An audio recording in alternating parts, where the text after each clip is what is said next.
टुनटुनी चिड़िया गन्ने की खेती किया करती थी। उसके गन्ने की फसल और पक्षियों से कहीं ज्यादा अच्छी होती थी, क्योंकि वह गन्ने की खेती करना अच्छे से जानती थी। इसी बात से कालिया कौवा बहुत चिढ़ता था। इस बार मेरी फसल टुनटुनी चिड़िया से अच्छी नहीं है। मुझे कुछ तो करना ही पड़ेगा, चाहे जो करना पड़े मैं आज रात ही करूँगा। रात होते ही कालिया कौवा टुनटुनी के खेत में जाता है और वहां से गन्ने लाकर अपने खेत में बो देता है। जैसे ही सुबह होती है, टुनटुनी चिड़िया अपनी फसल देखी, उसका सारी फसल खत्म हो गई थी। ये देखकर वो बहुत रोती है। 2 दिन बाद कालिया कौवा देखता है कि जो गन्ना वो टुनटुनी के खेत से लाया था वो पूरी तरह से सूख चुका था और वो गन्ने के पौधे बर्बाद हो गए थे। तब तक आप लोग दोस्तों कमेंट में अपना हालचाल सुनाएं। आप लोग कैसे हैं? अरे नहीं, ये गन्ने तो सूख गए। चलो, इसमें मेरा कोई नुकसान नहीं हुआ। ये सारे गन्ने तो टुनटुनी चिड़िया के थे।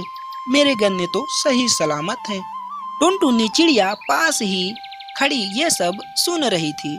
उसे पता चल गया कि उसकी फसल कालिया कौवे ने ही बर्बाद की है। तुमने अच्छा नहीं किया कालिया, मेरे गन्ने की फसल बर्बाद करके। लेकिन अब मैं हार नहीं मानूंगी। इस गन्नों से जूस की मशीन लगाकर पैसे कमाऊंगी। लेकिन अब मैं जूस की मशीन में गन्ने कहाँ से लाऊं? तभी कालू सब सुन रहा होता है और टुनटुनी चिड़िया से कहता है, मेरे रहते हुए तुम फिक्र क्यों कर रही हो? तुम मेरे गन्ने लेकर जूस की मशीन लगाओ, लेकिन लाभ का आधा हिस्सा मेरा होगा। यह सुनकर टुनटुनी चिड़िया दुखी हो जाती है, लेकिन उसके पास कोई दूसरा रास्ता भी नहीं था। इसलिए वो आधे लाभ पर ही कालिया कौवे से गन्ने खरीदने के लिए तैयार हो गई और टुनटुनी चिड़िया कालिया कौवे से गन्ने खरीदने लगी तथा गन्ने का जूस बनाकर बेचने लगी। उसका जूस बहुत स्वादिष्ट होता था, इसलिए जंगल के सभी पक्षी जूस खरीदने लगे। इस तरह टुनटुनी चिड़िया की खूब बिक्री होने लगती है। ये टुनटुनी चिड़िया मुझसे गन्ने लेकर इतना पैसा कमा रही है और कमाई का आधा पैसा ही मुझे मिलता है।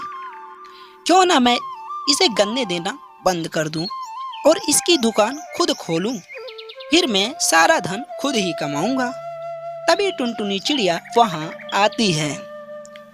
ये लो कमाई का आधा हिस्सा, और गन्ने इस बार और ज्यादा देना। नहीं नहीं, अब मैं तुम्हें गन्ने नहीं दूंगा। तुम्हें गन्ने बेचकर तो मुझे आधा ही लाभ होता है। अब मैं खुद का गन्ने का जूस बेचूंगा और सारा धन खुद कमाऊंगा। मेरे पास अब मेरी फसल भी नहीं रही और अब तुम गन्ने देने से भी मना कर रहे हो। टुनटुनी चिड़िया बहुत दुखी होती है और वह दुखद मन से अपने घर लौट आई। गन्ने का जूस तो बहुत बिक रहा है, मैं सारे गन्ने एक ही बार में काट कर बेच देता हूँ। ये कहकर कालिया कौवा सारे गन्ने एक ही दिन में काट देता है और गन्ने की जूस की दुकान लगाता है। तभी एक चिड़िया उड़ती हुई जूस पीने के लिए आती है। यहाँ तो टुनटुनी चिड़िया जूस बेचती थी, वो कहाँ चली गई? मैं तो उसी से जूस पीने आती थी। टुनटुनी चिड़िया को भूल जाओ, अब यहाँ मैं ही जूस बेचा करूँगा। तुम्हें लेना है तो बताओ, नहीं तो यहाँ से और टुनटुनी का गुणगान मत करो। लाओ अंकल, एक गिलास जूस दे दो, मैं भी तो देखूं कैसा लगता है आपका जूस। जैसे ही चिड़िया जूस पीती है, वो कहती है, तुम एक कैसा जूस है, खट्टा खट्टा। तुम टुनटुनी के जैसा जूस नहीं बना सकते। अब मैं कभी भी तुम्हारे यहाँ जूस पीने नहीं आऊंगी। मैंने अपनी सारी फसल काट कर रख दी है, लेकिन कोई जूस नहीं खरीद रहा। अगर किसी ने जूस नहीं खरीदा तो मेरे सारे गन्ने सूख जाएंगे। इस तरह की बात सोचकर कालिया चिड़िया के पास मदद मांगने के लिए, टुनटुनी चिड़िया, मुझे माफ कर दो, मैंने तुम्हें गन्ने देने से मना कर दिया था। मैंने खुद से जूस बेचे लेकिन कोई उसे नहीं ले रहा था। अब तुम्हें मेरे गन्नों का जूस बनाकर बेच सकती हो। मैं तुमसे आधा लाभ भी नहीं लूंगा। तुम परेशान मत हो, मैं तुम्हारे साथ चलती हूँ। इस तरह टुनटुनी चिड़िया को कालिया कौवे पर दया आ जाती है और वो फिर से गन्ने का जूस बनाकर बेचने लगती है।